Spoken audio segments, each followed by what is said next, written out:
What's up, everybody, and welcome back to And Action Filmmaking Podcast.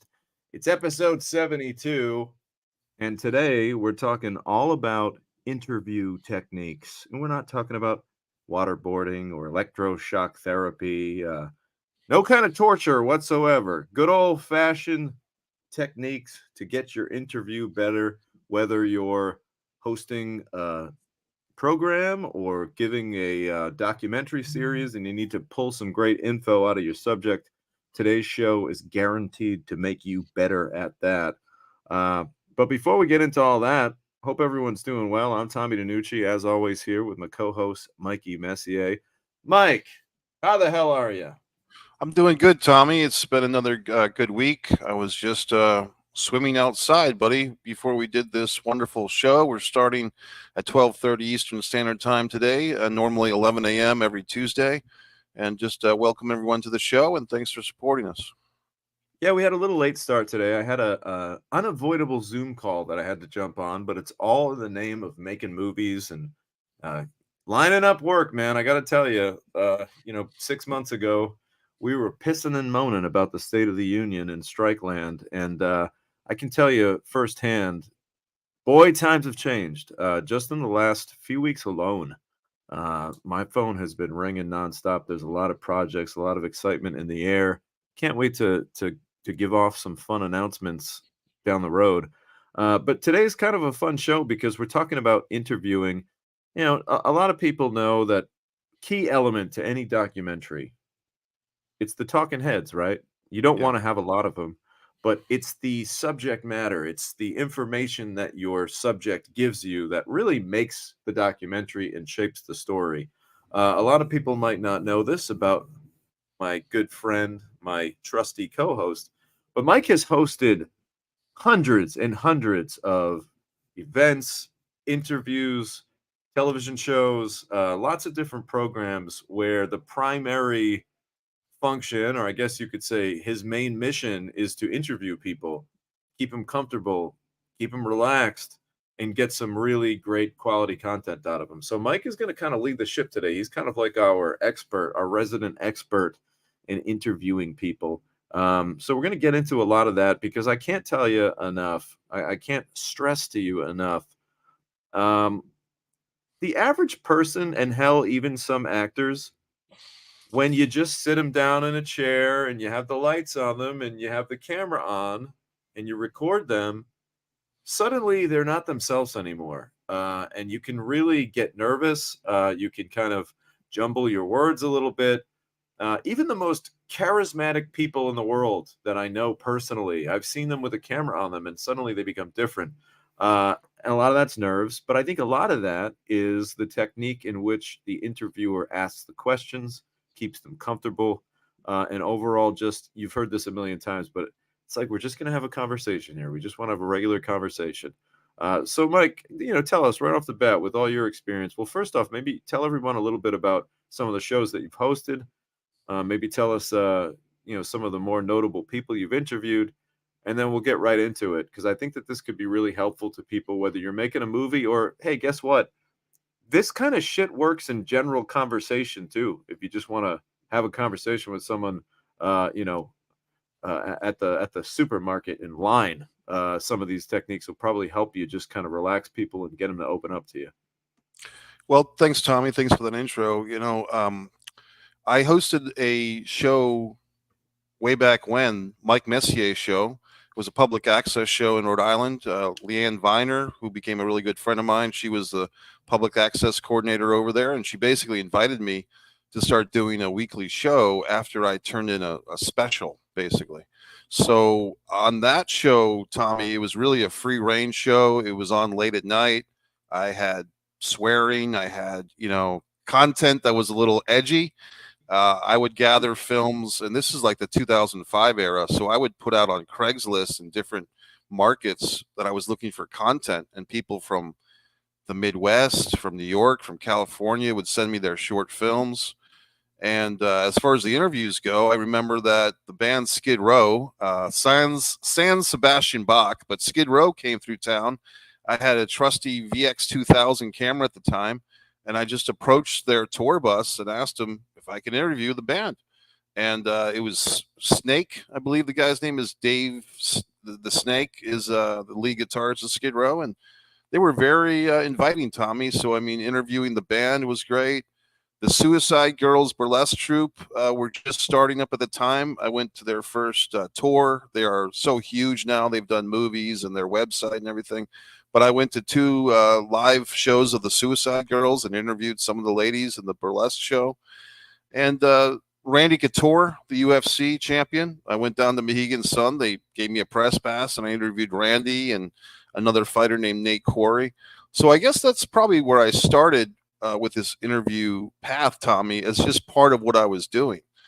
And for me, I would say this, neither you or I claim to be a techie as far as, filmmaking or video production. No, not by any means. But I do want to highlight, just to get it out of the way, because I think it's important, that lav mics, those are the ones like you see the newscasters wear, like where you put something like on your shirt, or a boom mic. But for what we're doing today, and other people might be thinking about doing a podcast, this $25 headset that I got, and you actually have something better now. But I know when we first started, neither one of us had these things, but just these simple improvements. I've got the $25 headset from Amazon. You've got a pretty nice mic and an earbud set up. I'm not sure what that cost you, but the reality is, just by putting that little bit of effort and a little bit of financial, investment into what you're doing, it just makes it seem professional. It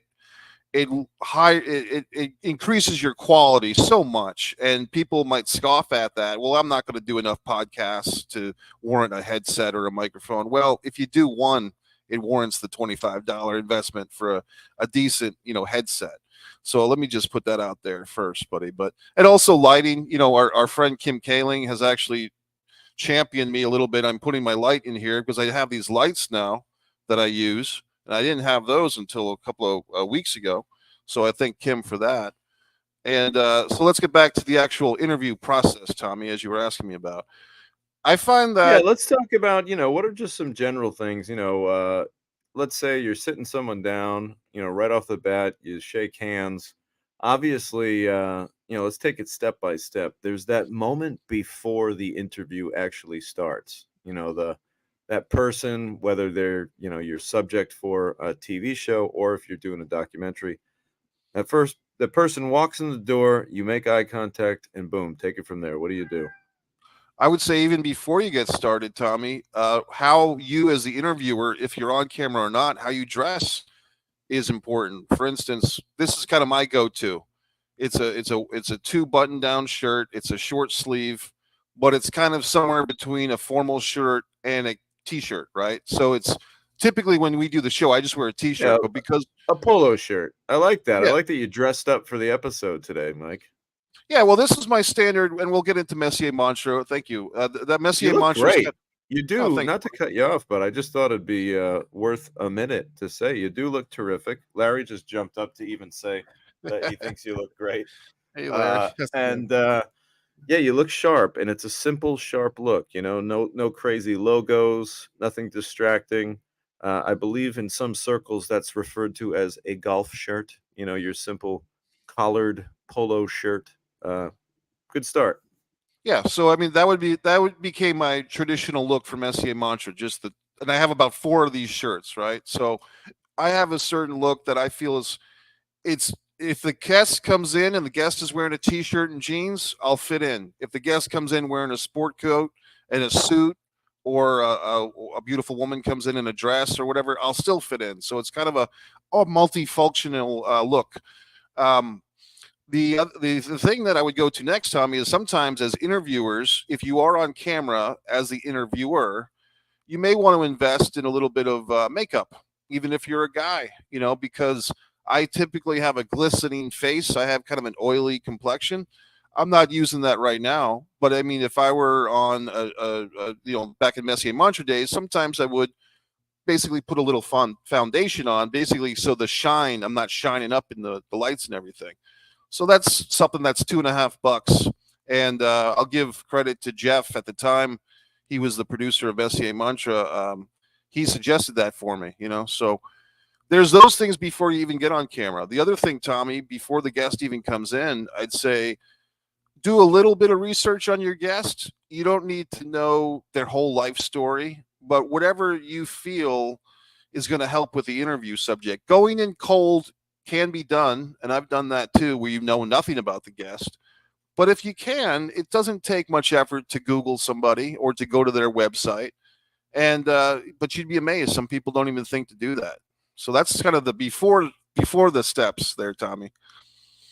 Yeah, that's a really nice pre-production process to the interview. So just to sum it up, you want to look presentable, you want to have a little homework on the person, and you want to be ready to again make this look like it's a step above, a next level kind of presentation.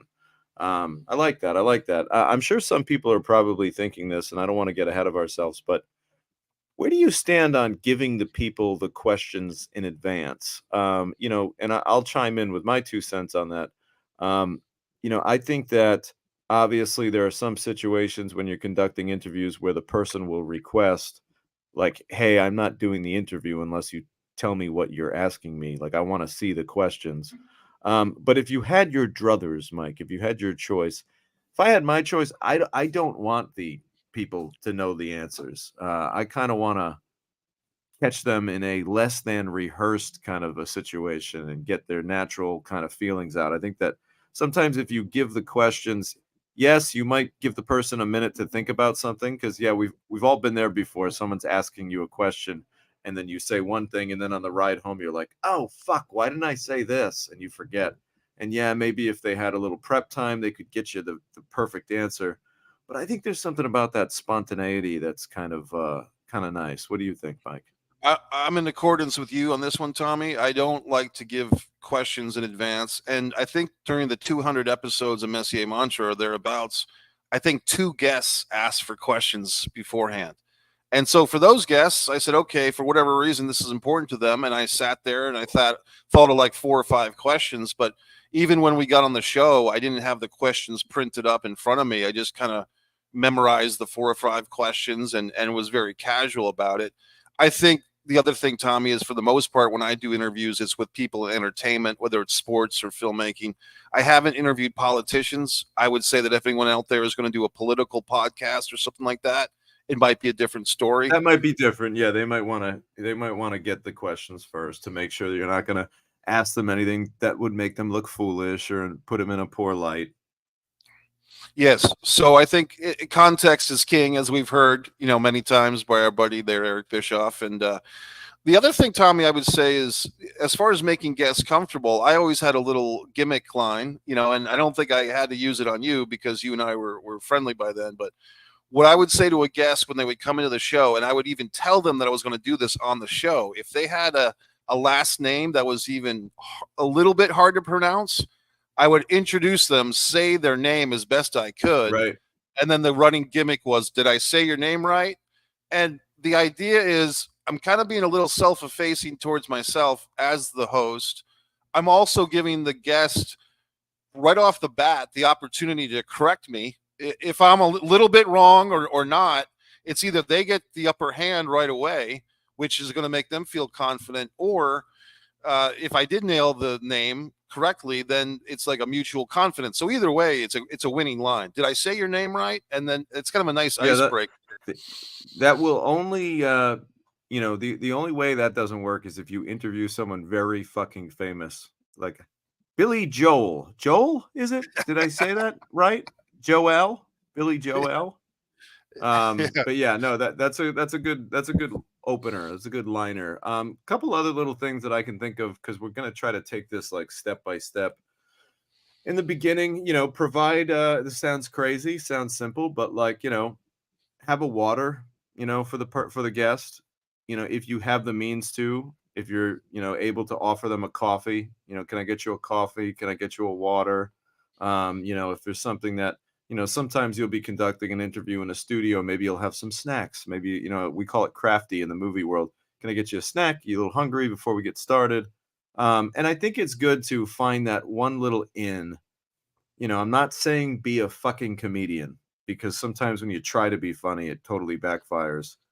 But it's good to get the person at least smiling or laughing in some way if you can warm them up just a little bit before they even sit down with something that's kind of, again, just light, so that they like kind of, that word rapport comes to mind, like they build a friendly rapport with you. Is like, oh, this is a big friendly cat right here. He's not gonna, try and hammer me in the interview. Because let's face it, whether you're doing a documentary, whether you're on a news show, whether you're on any kind of program where you're being asked questions, maybe this is me, but I think there's always a little part of us that's like, is this motherfucker gonna try to railroad me at some point? Like, are you gonna ask me a stupid fucking question intentionally? Or are you gonna try to say something to make me look like an idiot? Or if you're a filmmaker, are you gonna dig up something that you know about me that might put me in an uncomfortable spot? Like, hey, in this movie, this was kind of a controversial thing. Why'd you do that? So you got to kind of like let the person know that you're on their side right away. Like, I'm not one of those interviewers that's trying to like dig up some dirt Gotcha. that's going to make you look stupid. You know what I mean? Yeah, the term gotcha, like we're in a gotcha society. We hear that, right? So I like where you're going with that, Tommy. Basically, establish trust or make trust with your guest. And whether you're doing an interview show or a documentary with interviews, either way, that works. Let's think of what else. As far as actually interview techniques, Tommy, I mean, this we could talk about for hours, but the difference between closed questions and open questions, and Yes, all, that's a big one. yeah. So the difference is either it's almost like dating. If you're going to ask someone a bunch of yes no questions, yes no questions are not particularly good for social skills or for interviews. Open-ended questions, the difference being, like if you were taking a test, the difference between a true false question, a yes no question, and an open question, like an open answered question. So the other thing for me, Tommy, is always listening is probably the biggest thing about a Q&A, is knowing when and how long to shut up and let the person, even if they're stammering, even if they're kind of going on a little bit longer than maybe you'd like. I'm a big person into not interrupting the guest. And I'd rather let the guest talk an extra 30 seconds, because maybe that's the 30 seconds where something really interesting pops up, rather Yeah, than that's trying go ahead, Mike, finish your thought and then I'll jump in. rather than trying to interrupt them and cut them off. And because I've been on podcasts, Tommy, not this one, but other podcasts where like I was like kind of the co-host, but then the host would really kind of steamroll people. You know what I mean? And if the host is steamrolling the guests, and if there is a co-host, it's like the Andy Richter type or Ed McMahon type for the older folks. If the host is really steamrolling everybody, then you start to feel like you're just in the host world and you're just helping promote the host. And I don't even watch a whole lot of guys like Jimmy Fallon or Jimmy Kimmel or even Conan O'Brien anymore. I used to, but I don't anymore, Tommy, because I find that they're actually really bad interviewers, because they're always trying to make a joke out of everything. And if you watch just 10 minutes of Jimmy Kimmel or Jimmy Fallon is really bad.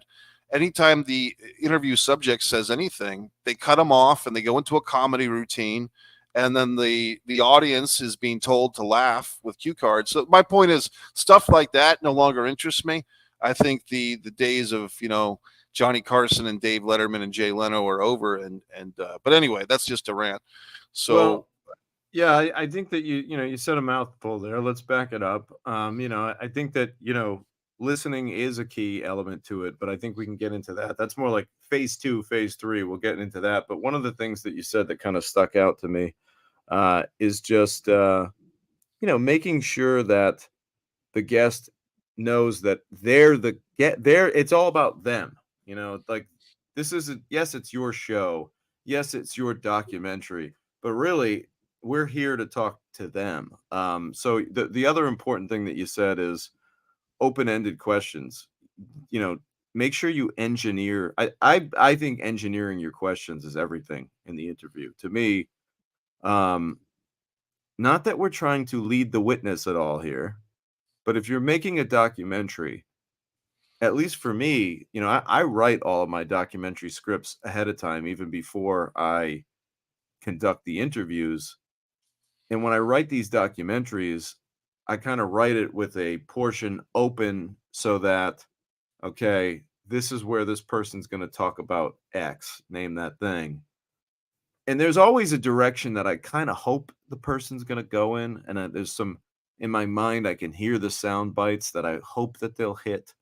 And I think that you can kind of direct and lead your questions in such a way that it almost frames up the sound bites that you're trying to get for your documentary. Or in your case, Mike, maybe you're going to cut a 30-second promo like, oh, we're interviewing this person, watch the full show. Well, if you ask them this question, you'll probably get that one really great sound bite that kind of gets everyone to click. Because that's what this world's, what's today all about, guys? Nobody's even buying anything. It's just clicking. We're just trying to get you to click on things. We're not even asking for money. We're really asking for your time, which I guess is even more valuable than money. But yeah, you got to really be careful with, don't engineer questions that are going to just get you a yes or a no, because that's going to make for a really boring interview. It's going to make for a shitty documentary. Really try to questions that kind of elaborate. And here's another technique. Mike said, do your homework on people, right? There's a way to phrase your questions so that if I were to say something, and this is very simple, obviously you're going to be asking more nitty gritty, more kind of hopefully more deep diving kind of questions. But if I were to just say, now, Mike, I'm aware that you're a big wrestling fan.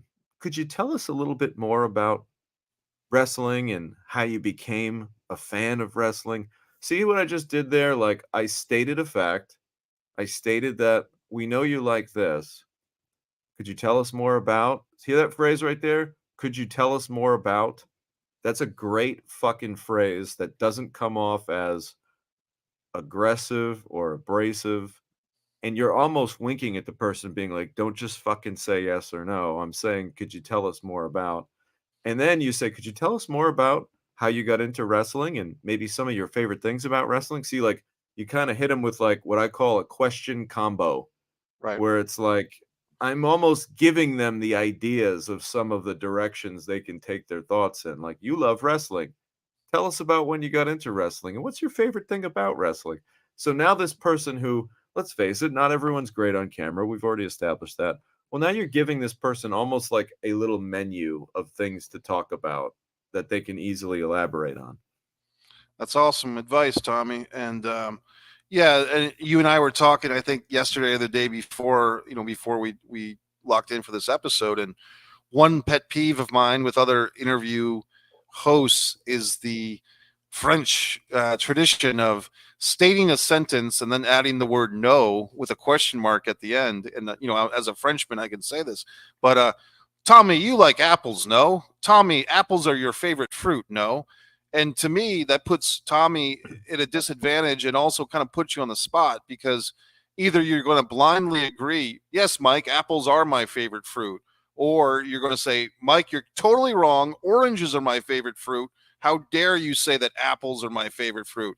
So the sentence, whenever you make a statement and then you add the word no and add a question mark, and certain members of my family as French folks did this, I find that terribly annoying. You're basically making a statement. You're making it difficult to answer the question because it's confusing even to hear it. Is this a statement or is this a question? I think it just gets back to like you're just really leading the witness in that way. You know what I mean? Like, you're really trying to get them to say certain things. Guys, let's check in. What's up, all my And Action fam out there? Nice to see everyone. Stephen E. Hey, Yeah, Stephen. thanks again. We had to start a little bit late today, a little late in the game, but it's good to see you back this week, brother. Kim, what's up, Kim? How's everything going? Mike is an amazing host. Yeah, Kim has probably watched a couple episodes of Messier Mantra over the years. That's a show that I was on that Mike used to host around here. Always doing his homework before an interview and incorporates his knowledge of the industry. Yeah, because listen, when you're hosting a show, you're almost like there's a little bit of a freestyling element that goes into it too, which we're going to get into next. And I think the more you know about your subject, the better you're going to be able to freestyle. Scott, what's up, Scott? Hello, y'all. Now, is this the Tuning in same from Scott from? Boston today. What's up, Scott? Congratulations. Welcome to New England, brother. I know you Isn't made he a from very Europe? yeah, Scott. Tell us where you're from again. Remind the and action folks how far of a journey you've made it. Wednesday, there's a very big wrestling show that a lot of people are excited about. It's the not so surprise debut on AEW television. Well, I should say an AEW pay per view. Mercedes Monet back in the ring, back in the United States. This is her first match in the States in a long time. She's wrestled in Japan quite a few times recently, but and Mike, correct me if I'm wrong. I'm pretty sure this is her first time wrestling in the States, probably since her WWE days, right? Well, it is just a weekly Dynamite show from Boston. It's a special edition, but it's Oh, it's not not on. a pay-per-view. No, Oh, okay. Forgive me.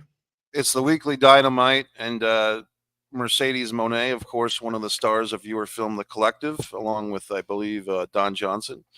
And Mercedes will be returning because she actually came from Sheldon Goldberg's New England Championship Wrestling. She's from Massachusetts. She wrestled in New Yeah, England for many years, and I don't even think she's booked for a match, Tommy. I think she's actually just kind of going to premiere as make an appearance. make an appearance, and but it is the unofficial official Mercedes Monet AEW debut, and And congratulations. also, right, she hasn't, it's fair to say she hasn't stepped foot in an American wrestling ring since her WWE days, right? It's Yeah, just been because what Japan, I'm pretty sure. I think she wrestled a grand total of 2 matches in Japan. Then in the second match, she hurt her knee. So she was actually, Gotcha. I think when she did the movie with you, she was recovering from the wrestling injury. So that's maybe why she was able to work in the film because she was not wrestling at that time. Well, that's really cool. We don't want to go too into the weeds here, but really, congratulations to Mercedes Monet. She's getting a chance to appear in her backyard in her hometown, and we got a chance to make a movie with her in her hometown as well. We shot that movie not far from Boston, Massachusetts. So all things are coming up Boston today for the boss herself and for Scott, who made a long journey to see his. I don't want to put words in his mouth, but I think it's his favorite wrestler in the ring tonight. So we're excited about that. Stephen E, just ever complimentary, loves your background. Thanks. Stephen, I also like it, and I was humming, sitting on the dock of the bay earlier as Mike was sitting there, sunning himself. Little Otis Redding for you. Kim says also Mike has done a great job with live interviews and movie premieres. That's right. In fact, Mike, you've interviewed me at a couple of movie premieres before Mike and I were even friends, which is kind of funny because I've been friends with Mike for seemingly, forever. But I remember, I think one of my first encounters with Mike was doing like a red carpet kind of a thing where he just casually interviewed me. It was for, I don't even know what movie it was, but definitely one of my early movies. And there you were, Mike. And yeah, you did do a great job. And I said, I don't know who this man is, but someday he'll be a key contributor to my life. I didn't say that, but it's kind of funny how sometimes you can meet one of your best friends and then not even become best friends with them for years. Well, I remember that David Gear sent me on assignment to your film set because it was literally a 10-minute walk from my apartment at the time in Wickford. You were filming, I believe, a funeral scene in Almost Mercy. So I got down there Right. with my camera. At that time, the camera was on its last legs. It was about 15 years old, the same VX2000 from the early 2000s. And I Right. interviewed you, and it was fun. And here's another thing, Tommy. Flipping that on its end a little bit. I wanted to mention some tips for guests, and I don't know if you're ready for that segue, but I think there's some things Yeah, as let's get guests. there. No, that's a good idea. Let me just say one more thought before, because we're believe it or not, I love this show, but it just goes by too fast. We're already at the halfway mark here, at the 30-minute mark. One more thought on actually giving the interviews. Well, let's just clean that up a little bit, and then we'll get into some tips for being a guest. Flip that thing around. Um, so I talked about freestyling. Yes, every great interviewer is going to have their prepared questions, but you got to be ready to freestyle if you find that you're on a path that's like a new door that's opening. I've been giving interviews where a person brings up something within the interview that I didn't know or my research didn't inform me of. And now in the back of my head, I'm like, holy shit, this is really good stuff. Let's veer. Let's go in that direction. Let's shift gears and get more of this shit out of them. So, as much as you got to have your plan and stick to it, don't be afraid to freestyle a little bit if you find that a new path is opening up that's leading to some more exciting nuggets. Great point. And to illustrate that, Tommy, nothing would be so offsetting for the audience, because remember, we're really thinking about the audience too. You know what I mean? We can talk about the interview subject and the interviewer and even the crew, making everyone there feel comfortable. But at the end of the day, you're really trying to serve an audience, no matter how you get there. So there could be nothing more disturbing than a really nice conversations going back and forth between the interviewee and the host, and then the host stops the whole train. Hey, wait. I got to go back to my notes because question 14 says this. That's kills momentum. You're just hurting yourself. And so you're right, Tommy. Sometimes, we want to be organized. We want to have our game plan, but this is real life. This is the human element. We're not AI quite yet. So you want to keep it loose to some extent. Yeah, and just be ready to flip it if you find that you're getting something really good that you kind of didn't even dream of. Another thing that's important to be cognizant of is, all right, I don't want to sound like I'm trying to be a poacher of emotion, an emotional poacher, a man who's trying to whore out another person's emotional nuggets of frustration, of fear, regrets.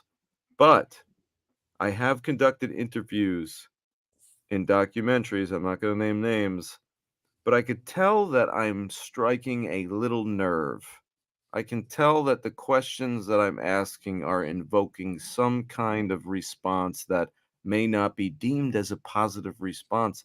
Maybe some of the things I'm talking about are getting someone emotional, and I'm starting to see the waterworks a little bit, and I'm starting to hear their throat get a little closed in.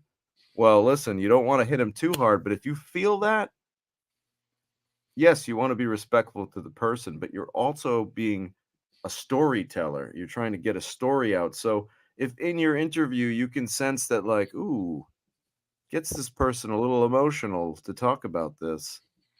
Let me, if this were a boat, let me take the throttle and go just a little bit, give it a little gas, see if I can get some raw emotions out of my subject.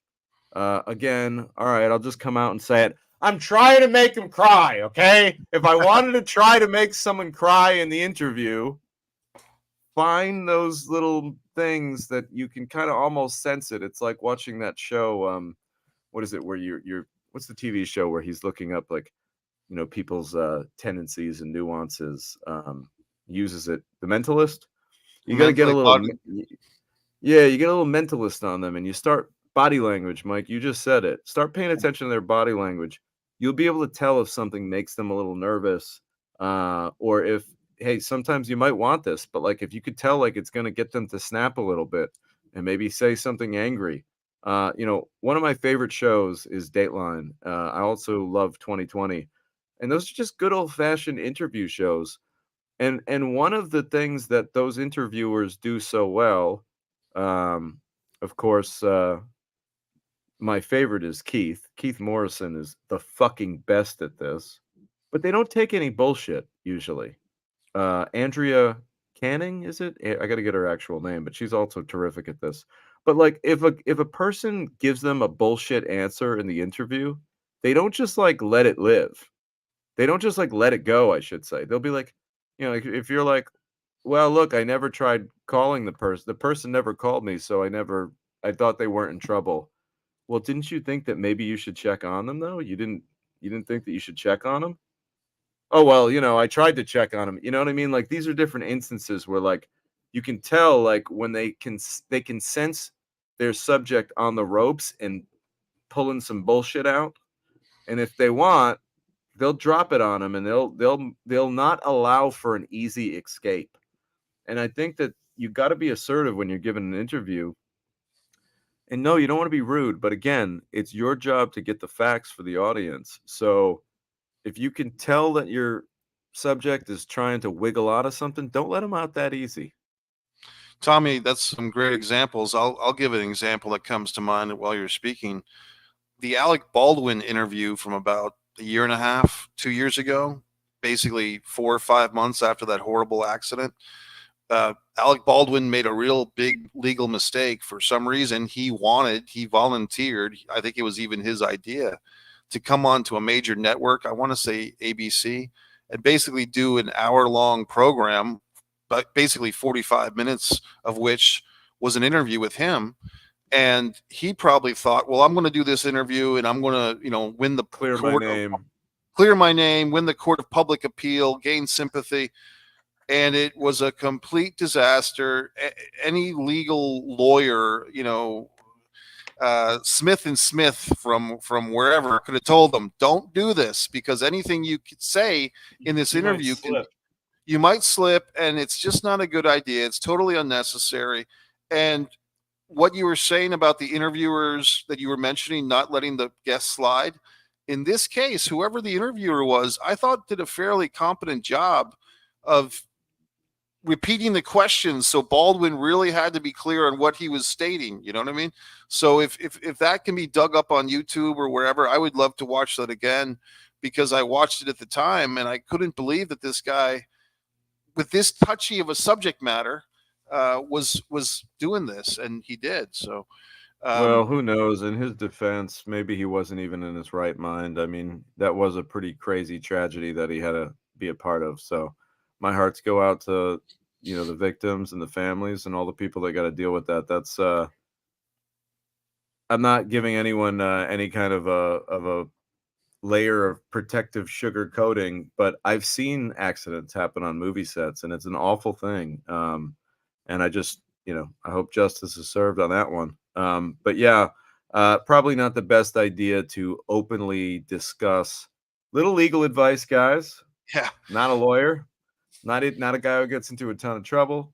But if you are being potentially arrested for manslaughter or some kind of a violent act, you probably don't want to go on television and go talking about it for an hour without a lawyer next to you on national TV. It's probably just not a good idea. That being said, let's wrap things up on the interview side. I do have one more thing to add. I think one question that's great to ask, and it's not really a question. Well, it is a question, but it's not really too pressing. But at the end of the interview, I think your last question should always be, is there anything else that we didn't cover that you'd like to add? Because then that kind of does two things. Number one, it gives the subject a chance to bring something up that maybe they were hoping you asked and you didn't tell them about, or, gives them a chance to, as they say, get their shit in. And two, it makes it so that, let's say you did piss them off for whatever reason. I'm not saying you're going to, but let's say you did. Let's say for whatever reason, they got a case of red ass after the interview. Well, if you're able to say, well, look, the last thing I said, is there anything else you'd like to add? You could have mentioned anything. So, basically don't get fucking mad at me after the fact for not mentioning that, because you didn't mention anything. I gave you the total open floor to discuss anything you want in the last question, and you didn't. So I think that that's kind of a CYA type maneuver, which stands for cover your ass. I think that's a great idea, Tommy, because also, once again, thinking about the audience, if there happens to be anything where the audience is, well, why didn't Tommy say this, or why didn't Mike ask this? The final question, like you said, is there anything else you'd like to discuss before we wrap up? I think that's a great way to, like everything you said, just cover your ass and give the guest also, once again, establishing the trust on the way out the door, because that's going to help you land better guests in the It seems future. And like that, we've lost Mike here. oh, I'm still here, buddy. Oh, I'm still, he's still kicking. Oh, he's back. yeah, All right. yeah. We were Okay. just talking about, protecting yourself with that last question. Yeah, I Where was just you agreeing can, with what you said. I was in accordance with what you said there. yeah, and a lot of times that could be a fun thing too. I find that's the last question where people maybe they'll talk about something light, or they'll talk about their kids or their family or their favorite hobbies, or a lot of times, and Mike's really great at doing this. And you can follow me on Instagram at Tom DiNucci, and you can go to at Tom DiNucci Film on YouTube. At the end of the interview, give them a chance to kind of put over any projects that they're currently working on, or where we can find them on social media, how we can reach out and interact with this person. That's become more and more prevalent now that everybody's so connected. So give them that opportunity too to shout something out that they might want to. Yeah, that's a great idea. And we could probably do another episode on this whole thing, Tommy, because there's also things about how to even get guests, like how to get guests, but maybe we'll save that for another episode. Yeah, let's do that because we're already at the 40-minute mark. And Mike, you had mentioned you want to talk about a couple of well, flip this bitch around and talk about what it's like. What are some helpful tips for when you are being interviewed? Well, these days, Tommy, anybody who's an actor or in any type of entertainment, you should really be ready to be a guest on a podcast. And like I said, this $25 investment of this headset works wonders. And just having this, like I said, $25 headset, it's going to bring you to a level above 90% of the people who are screaming into their laptop or screaming into their phone. I really take issue, buddy. I've seen a wrestler or two and other people do interviews from a moving car. Oh my Sometimes they're God, being, that's the worst. I fucking hate car interviews. Hate it. well, I mean, I hate to exploit them here or make fun, but my buddy there, Paul London, the wrestler, is infamous for doing his interviews while he's in a car, while the car is moving. Sometimes he's driving. This other guy, Maven Huffman, does his interviews or his podcast while he's driving his car. I think it works sometimes. I used to do it. I don't do it anymore. I used to do Mike's Wrestle Drive, where I would wrestle. I drive my car and talk about wrestling while I'm driving. I stopped doing Sure. that because the audience was actually The telling me, audio, "Hey, well, the audio just blows. That's the problem, yeah," and even right? that.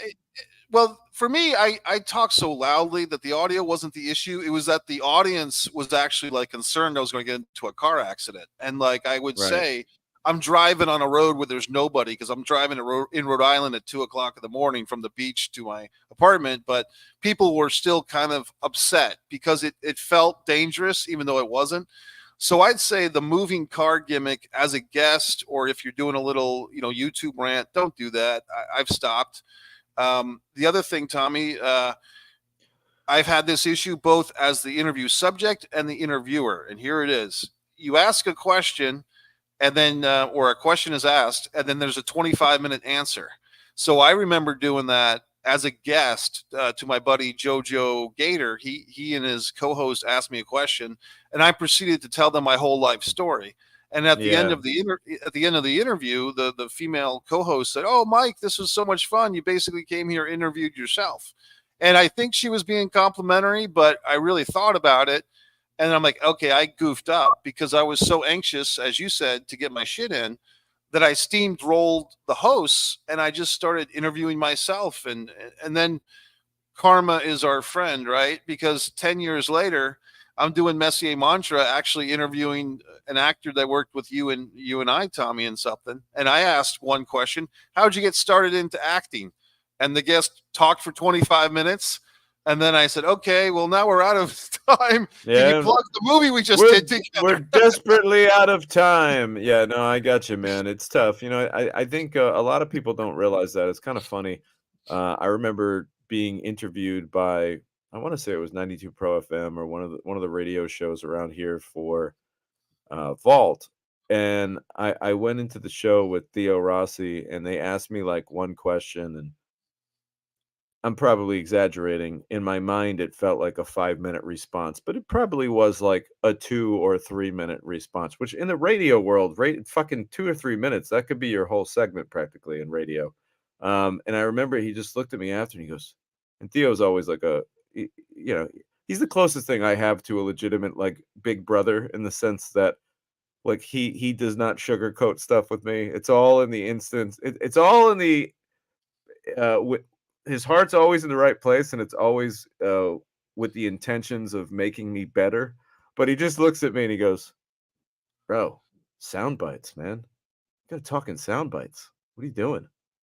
And I was just like, wow. And I didn't realize the importance of just like, there's a way to answer every question in about a sentence, if done kind of choppy and punchy and rhythmically with great little sound bites rather than, let's face it, man, nobody wants to hear your fucking life story. They just don't. They want to hear like the key moments, the key elements.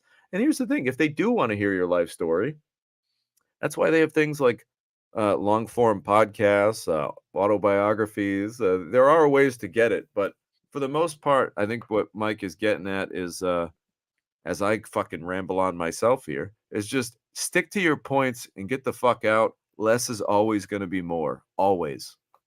Well, and another sub point to that, Tommy, is context. Like we said, it's, are we doing a 2 hour podcast? Are we doing a half-hour interview show? Are we doing Yeah. a 7 minute radio interview? And so it sounds like in that situation, Tommy, you were kind of in like a 30-minute interview mode where 3 or 4 minutes would be perfectly acceptable for an answer. But you were really doing like a 7 minute radio interview where bullet points are what Theo was looking for. Yeah, just And get the information out to the audience. Where do we find the movie? What's it about in a sentence? How do I get it? Like that kind of shit. yeah, format. The They other don't, go ahead. they don't want to hear some anecdote about production or some funny, moment that might only be interested to people involved in filmmaking or whatever. They just let them know where to find the movie. The other thing is, as far as being a guest, Tommy, and this actually helps for hosts as well as just mostly for podcasts. There's a website that I got onto, a platform, matchmaker.fm, and it's not Mhm. a dating website. It's a website to get guests and hosts together for Okay. podcasts and local access and But you radio could stuff. probably, I mean, are you sure it's not a dating app? I wish it What if was, it's but both? What if it's both? All right, I'm going to interview you, and if you enjoy the interview, we're going to get some dinner afterwards. we're going to go on a walk on the beach. This is Lake Dora, by the way, that you and Stephen E were admiring. This is a picture I took. I Is believe that a this. picture? That's a photograph. Uh, Yeah. I thought you were there. No, I'm at home, buddy. I'm just in my Jeez. I'm just in my home. Now, I this just thought is it was very calm on the water and just still. this is from summer of 2021. I filmed Seduction of Distance, which is a monologue that I filmed myself in, award winning at this point. And this is like a production still that I took myself using the old iPhone 8 that I still have. Good looking shot, buddy. Thanks. Yeah, I think that's a good tip. I think another good tip for if you are being interviewed for something, which I know a lot of actors that watch the show, hell, a lot of filmmakers, a lot of writers. If you meet your goals, which I'm sure you will eventually be interviewed. And I think that although you don't want it to sound staged, it's kind of funny because I'm going to give you like the exact opposite of the advice I gave for when giving the interview. But I've learned to do this more and more because I'm forgetful sometimes. I smoked a lot of weed when I was a youngster, and the brain cells are being strung together by a small rubber band right now, and sometimes I have to remind myself of things. And when I'm going to be interviewed, I think about, all right, what do I need to get out in terms of information? Like, what's the most important fucking thing that I can get out, whether this person asks me the question or not? And I just kind of like rehearse that a little bit. You got to make sure that your key point is hit. So there are ways as an interviewee, if the interviewer doesn't ask you the question that you want, fuck it. Just make your own, answer what you want to answer, basically. That's something that I've learned the hard way before. Guys, you don't have to answer every question that the interviewer asks you. You can literally just kind of parry it and say whatever the fuck you want to say. And they'll use it or they won't use it. But don't play the game where you feel as though you have to like it's a homework assignment. Like if I don't answer the exact question, this person's never going to have me back on their show. No, fuck that. If you don't feel comfortable about going in a certain direction, just avoid the question altogether. Don't feel like you have to answer it. And remember, it's your interview, so get your information out. I'm not saying you should take over the show and, fuck that format. I'm going to talk about what I want. But remember, like, you're going to be the one that's going to be sharing this to all your friends and family and colleagues. So make sure you get your money's worth out of it, as they say, and get all the information that you want out and not necessarily follow the agenda of whoever's interviewing you. Yeah, that's good advice. And Tommy, I got to tell this worst case scenario situation that involves neither one of us. It involves neither one of us or nobody directly All right, connected. so we're safe. We're safe Yes. then. So there was a gentleman, nice guy, maybe 60 years old, who, was a kind of a, struggling or working man's comedian, local comedian. And he put together his funds and his human resources, and he basically made himself a movie that he starred in. And so this was a showcase for all of his comedic talents. Basically, he was kind of, remember how Arsenio Hall and Eddie Murphy did a bunch of characters in Coming to America? So this guy kind of did something like that. And through this guy's connections, he was able to get on the Joe Rogan podcast, like the Real Deal Joe Rogan podcast, to promote his $50,000 local movie, right? Like, so he made himself a movie star. And because he had known Joe Rogan 20 or 30 years earlier in Boston, he was able to get on Joe's show, which is huge. So congratulations. Yep. But he gets on Joe's show, and he, as the interview subject, was kind of leading the conversation.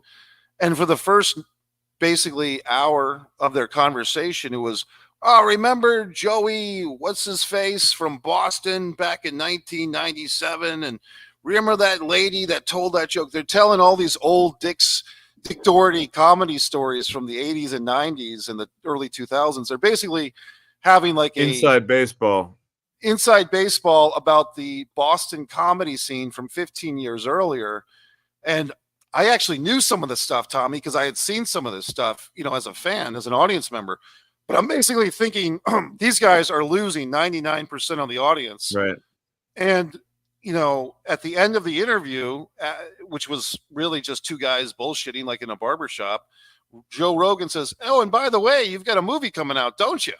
And the guy says, oh, yeah, it's playing tonight in L.A., and we filmed it in Boston for, and I'm just like, wait a minute, you were just that probably should have been the first fucking thing he was talking about, right? Right. They didn't get into what inspired the movie. They didn't get into the fact that he played all these different characters, like he played 3 or 4 different characters himself in his movie. They didn't get into the fact that it was self-funded.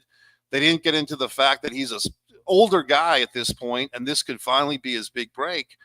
And, when you see JRE clips, Joe Rogan Experience clips, like they have a whole YouTube channel for that.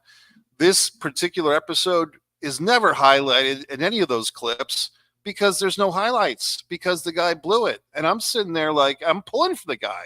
I went to see the movie in Boston because I wanted the guy to be successful, and he's a nice guy. Well, let's not spend too much time on this motherfucker, because guess what? We've just lost 90% of our goddamn audience talking about the dumb motherfucker. So that's not what to do. That's what not to do. So that's why I saved it for the end. But I don't know, Tommy. I mean, I think this is a great topic. Like I said, we could do a whole other show about how to get guests and how to be a guest and stuff like that. So there's a lot to say about this world of interviews, whether it's documentaries like yourself or interviews through the podcasting world, through YouTube. There's so much to talk about. Yeah, there really is. Guys, we're going to wrap things up now. I do have a little end of the show announcement that I'm saving. This is something that I'm very excited about. This Italian-American documentary that I've been working on called Heart of Knightsville. We've just, this is a little bit of a top secret information only going out to the And Action listeners. So, keep it between us. Let's not go posting about it. Let's not go tweeting about it just yet. We'll be making an official announcement. But I have signed Vincent Pastore from the, of course, Sopranos alumni, Everybody knows this guy's face. He's like everyone's favorite Italian uncle. I have signed him to host Heart of Knightsville. He's going to be lending both his face and his voice to the project. He's going to be acting as narrator, and he's going to be kind of, introducing sort of like stand-up interview style direct-to-camera hosting. And we're really excited. We're thrilled about it. Vinny couldn't have been more gracious and just so cool. Such a great guy. I can't wait to see him. We're going to be interviewing him. We're going to start shooting in April, so it's all going down really quick. But yeah, a little bit of good news this week. So things are moving in a very nice direction. I'm very happy about that. Next week we're going to be back. We're going to be Mike. For next week, I was thinking about because I just have so much fun doing it. I think next week we're going to talk about short content. And Okay. I'm not talking about short films.